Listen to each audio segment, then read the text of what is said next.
ang pinapakitang lineup ng Happy Feet Emperors dito, fundamental and they actually stuck to the meta this time. Medyo kulang lang ng damage output if they are gonna go for the 4-1 split. Yep. So I really like, if we're gonna go look at it that way, if you're going for the final strategy, I would side for the Punishers here. Pero yun nga, the Emperors have heard what we said. Our opinions have been put to heart. Yes, And our sabi prayers have been heard. Oh, sabi nila, you know what, sige, we're gonna stick with the meta here, we're gonna go for the fundamentals, and we're gonna build a foundation. Constitution muna. They're gonna make themselves a little tougher, and they are gonna give themselves a chance to go head-to-head and get better team fights. Kanina kasi medyo kulang sila sa team fight kasi ang lambot.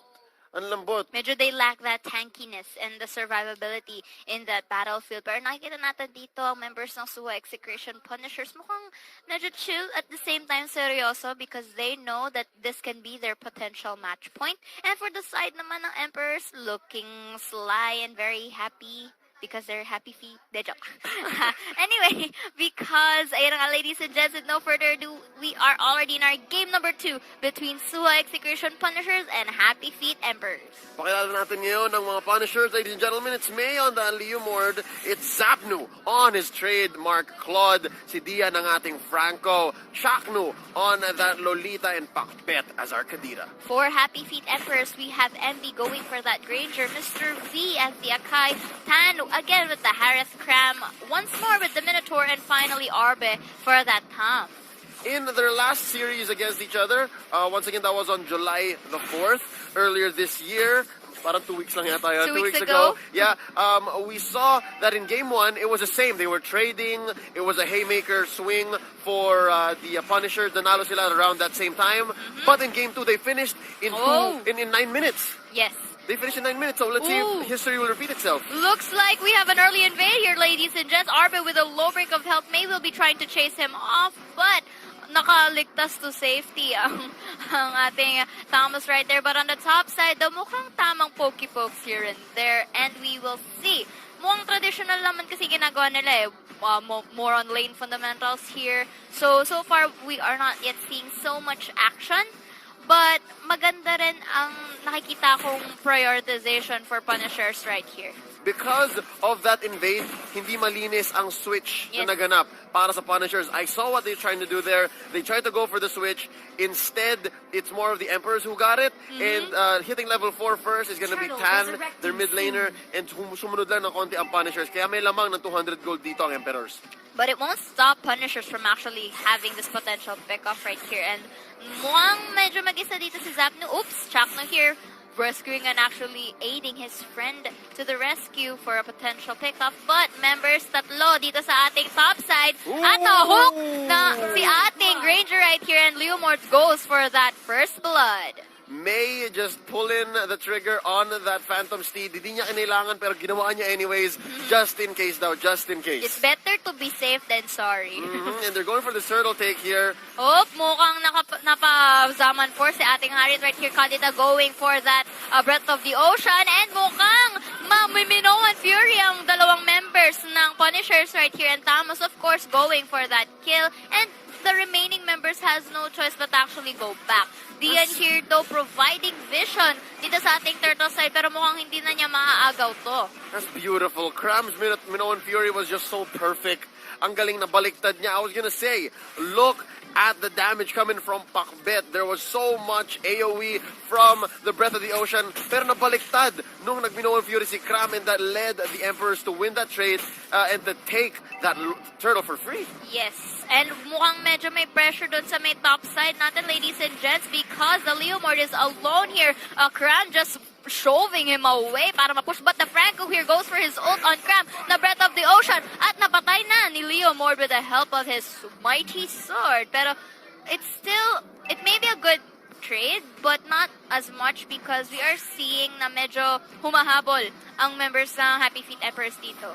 I like, instead of going for the 4-1, ang ginagawa dito ng Punishers, they are instead going to go for the safe route and just get Chakno Mask, have Zapnu pick up all the XP, all the gold, and then play from there. Medyo babysit style. Yes, medyo spoon feeding kasi it's really essential because the Claude here is one of their core. And talagang it's natural to give your core the resources. But meanwhile, for the side of Punishers, 3-2 dito sa ating gitna. Pinaprioritize nila yung mid, pero wala ng minions with the help of Tan and Minotaur right there. Kaya hindi nila natuloy ang kanilang potential turret. Here we see Cram just trying to manage his rage. Meron siyang anger management.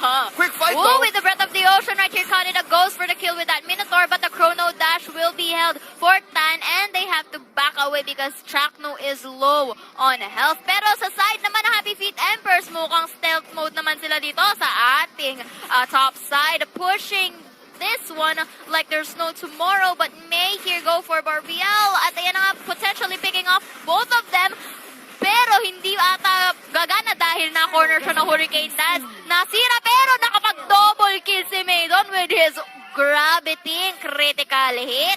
Ooh, ang ganda. Na-pin down siya into the turret, but instead he goes for the double kill. And ladies and gentlemen, SXP is making the Punishers, the Emperors pay. Sila pala yung blue side dito. Yes. He almost got it. Instead, Tan bites the dust. Muntik na pero nakatakas ang few members ng Emperors, yung ating Tams. That was a beautiful iron hook by Dian kanina, and with the follow-up of Kadita's Breath of the Ocean, talagang na-pick up siya eh. Talagang naburato siya sa mapa. Pero with that being said, syempre, hindi sila aalis ng walang turtle. At yun na nga ang ginawa ng Punishers dito to actually add more map control, and look at the net worth, medyo 3K na ang kanilang gap. The Emperors have pushed top pala. They put so much pressure on top.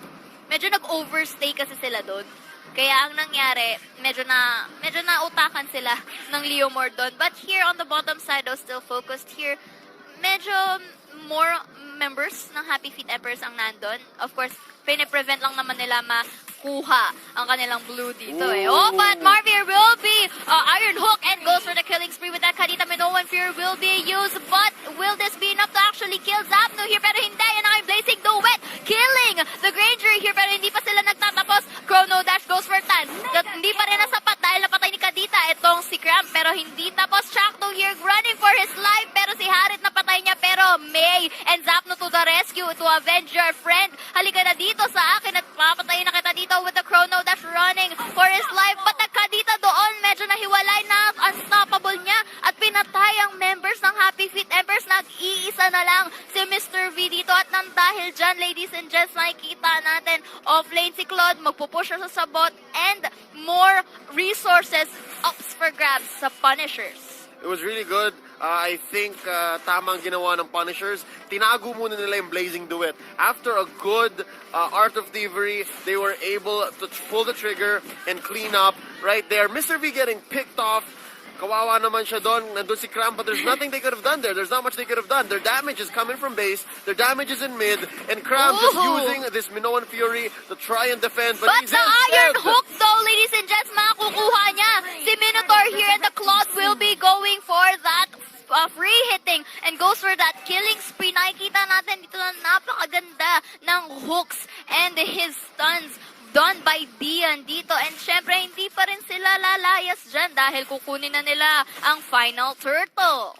This is, the last turtle of the game. Ang susunod dyan, si Lord, in about 2 minutes time. Mamang-mama dito si Chakno. Kanina pa siya, patambay-tambay lang. Asking people to face check into their lineup. And they're not afraid because, as we can see here, Zapno is such a mobile hero. Dian getting Mr. V once more. Pero syempre, they have to disengage. But the Blazing Duet will be going for Zapno here. And of course, syempre, tamang balik lang dahil medyo na-tower dive ako ng sobra. But another iron hook at nakuha tong si Cram. Pero syempre, walang follow-up dahil may Torre pa sa gitna. So they have no choice but to back. But the Minoan Fury will be used and the knockups will be there. Pero they will be picking up and cleaning up the members of Happy Feet Emperors one by one.